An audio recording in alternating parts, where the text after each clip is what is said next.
Hi friends, my self doctor Shashi Boricha आपका मेरे channel पे बहुत बहुत स्वागत करती हूँ। आज मैं आपको एक कंडीशन एक्सप्लेन करूँगी जिसका नाम है गोनोरिया। मैं आपको बताऊँगी कि ये क्या होता है, इसमें क्या क्या सिम्टम आते हैं, इसके कॉज क्या है और साथ ही साथ कुछ होम्योपैथिक मेडिसिन जो आप इस कंडीशन के लिए यूज़ कर सकते हैं। लेकिन उससे पहले आप प्लीज़ मेरे चैनल को सब्सक्राइब कर लीजिए और जो बेल आइकन है उसे प्रेस कर लीजिए ताकि आपको मेरे आने वाली वीडियोज़ का नोटिफिकेशन मिलता रहे। तो चलिए स्टार्ट करते हैं। सबसे पहले गोनोरिया एक सेक्सुअली ट्रांसमिटेड इन्फेक्शन है जो एक बैक्टीरिया की वजह से होता है जिसका नाम है निसेरिया गोनोरिया। ये एक बहुत ही कॉमन कंडीशन है और एक लॉन्ग टर्म कंडीशन है जो इनफर्टिलिटी को कॉज कर सकती है। ये कंडीशन ज़्यादातर मॉइस्ट एरिया में होती है, जैसे कि एनस में हो सकती है, यूरेथ्रा में हो सकती है, या फिर eyes, throat, vagina, female reproductive organ जैसे कि सर्विक्स में हो सकता है, यूट्रस में हो सकता है। इसके अलावा ये मेल्स को पीनिस में हो सकता है या फिर यूरेथ्रा में भी हो सकता है, एनल रीजन में भी हो सकता है।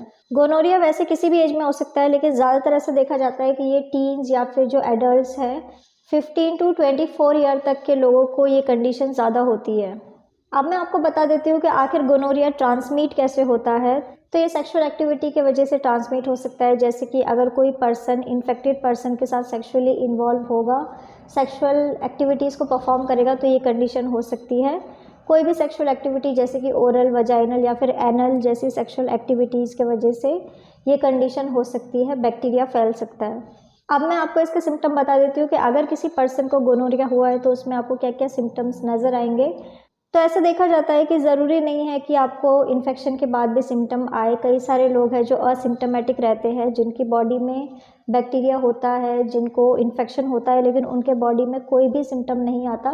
लेकिन अगर सिम्टम आते हैं तो मेल फीमेल को डिफरेंट सिम्टम्स आ सकते हैं। अगर किसी मेल को ये कंडीशन हुई है तो उनको यूरिनरी कंप्लेन हो सकता है, जैसे कि यूरिनेशन में बहुत ज़्यादा बर्निंग होना, टॉयलेट में बहुत ज़्यादा पेन होने लग जाना, बर्निंग सेंसेशन फील करना। इसके अलावा offensive discharge, foul smelling discharge भी हो सकता है। ऐसे लोगों को बहुत ज़्यादा इचिंग हो सकती है यूरेथ्रा में, जब वो टॉयलेट पास करते हैं तो उन्हें बहुत ही ज़्यादा बर्निंग और इचिंग सेंसेशन फील हो सकता है। इसके अलावा ऐसे पर्सन को बेलेनाइटिस की कंप्लेन भी हो सकती है। उनकी जो फोर स्किन है वहाँ पे स्वेलिंग हो सकती है, इचिंग हो सकती है, बर्निंग फील हो सकता है। इसके अलावा मेल्स को टेस्टिकल्स में भी सिम्टम आ सकते हैं, जैसे कि टेस्टिकुलर स्वेलिंग हो सकती है, टेस्टिस में पेन हो सकता है। इसके अलावा एनस एरिया में भी सिम्टम आ सकते हैं, जैसे कि एनस में इचिंग होना, बर्निंग होना। इसके अलावा रेक्टल डिस्चार्ज होना, मतलब एनस एरिया से ब्लीडिंग होने लग जाना। अगर किसी फीमेल को ये इन्फेक्शन हुआ है तो उन्हें यूरिनरी कंप्लेंट्स आएंगे, जैसे कि यूरिनेशन में बर्निंग होना, यूरिनेशन में पेन होना। इसके अलावा उन्हें ऑफेंसिव वजाइनल डिस्चार्ज हो सकता है, फाउल स्मेलिंग डिस्चार्ज हो सकती है। इसके अलावा इन्हें सेक्सुअल एक्टिविटी में काफ़ी ज़्यादा पेन हो सकता है। इनके मेंसेस में भी काफ़ी असर होता है, जैसे कि ऐसे फीमेल को हैवी मेंसेस हो सकते हैं, स्पॉटिंग हो सकती है, इन्हें बार बार यूरिनेशन की अर्ज हो सकती है। ऐसी फीमेल्स को लोअर एब्डोमिनल एरिया में शार्प पेन होने लग जाता है। इन्हें एनस एरिया में भी सिम्टम आ सकते हैं, एनस में सॉरनेस होना, बर्निंग होना, एनल एरिया में बहुत ज़्यादा इचिंग होना या फिर रेक्टल ब्लीडिंग भी हो सकती है।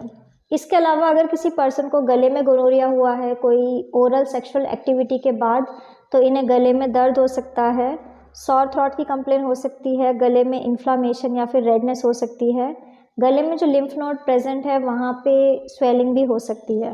गोनोरिया में पर्सन को फीवर आ सकता है। अगर किसी पर्सन को गोनोरिया आइज़ में हुआ है तो उन्हें आइज़ में रेडनेस होना, आइज़ में इन्फ्लामेशन होना, आइज़ में टेयरिंग होना, आइज़ से बहुत ही ज़्यादा आंसू आना, इस आईलिड्स में स्वेलिंग हो सकती है। इसके अलावा इन्हें येलो कलर का म्यूकस आइज़ के अराउंड हो सकता है।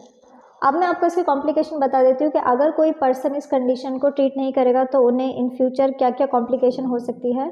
तो फीमेल्स में ऐसा देखा जाता है कि फीमेल इनफर्टाइल हो सकते हैं, उनको एक्टोपिक प्रेगनेंसी की कंप्लेन हो सकती है इन फ्यूचर। इसके अलावा मेल्स को एपिडिडाइमाइटिस की कंप्लेन हो सकती है, या फिर उन्हें कोई एब्सेस फॉर्म हो सकता है पेनिस में। इसके अलावा उन्हें यूरेथ्रा में स्कारिंग भी हो सकती है।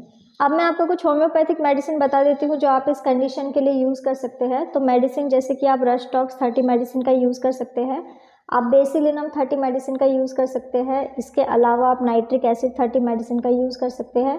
ये सारी की सारी मेडिसिन इस कंडीशन के लिए बहुत ही यूज़फुल मेडिसिन है। आपको 4 ड्रॉप दिन में 2 बार डायरेक्ट अपने टंग के ऊपर इस मेडिसिन को लेना होगा। सो फ्रेंड्स, ये था गोनोरिया। मैंने आपको बताया कि ये क्या होता है, इसमें क्या क्या सिम्टम आते हैं, इसके कॉज क्या है, और साथ ही साथ कुछ होम्योपैथिक मेडिसिन जो आप इस कंडीशन के लिए यूज़ कर सकते हैं। तो अगर आप किसी भी कंडीशन के लिए मुझसे कंसल्ट करना चाहते हैं तो आप मुझे मेरे व्हाट्सअप नंबर पे मैसेज कर सकते हैं, मैं आपको रिप्लाई करूँगी। तो अगर आपको मेरा ये वीडियो यूज़फुल और इन्फॉर्मेटिव लगा हो तो आप प्लीज़ इसको लाइक कर दीजिए, और साथ ही साथ आप मेरे चैनल को सब्सक्राइब कर लीजिए, और जो बेल आइकन है उसे प्रेस कर लीजिए ताकि आपको मेरे आने वाली वीडियोज़ का नोटिफिकेशन मिलता रहे। तो आज के लिए बस इतना ही। Thank you.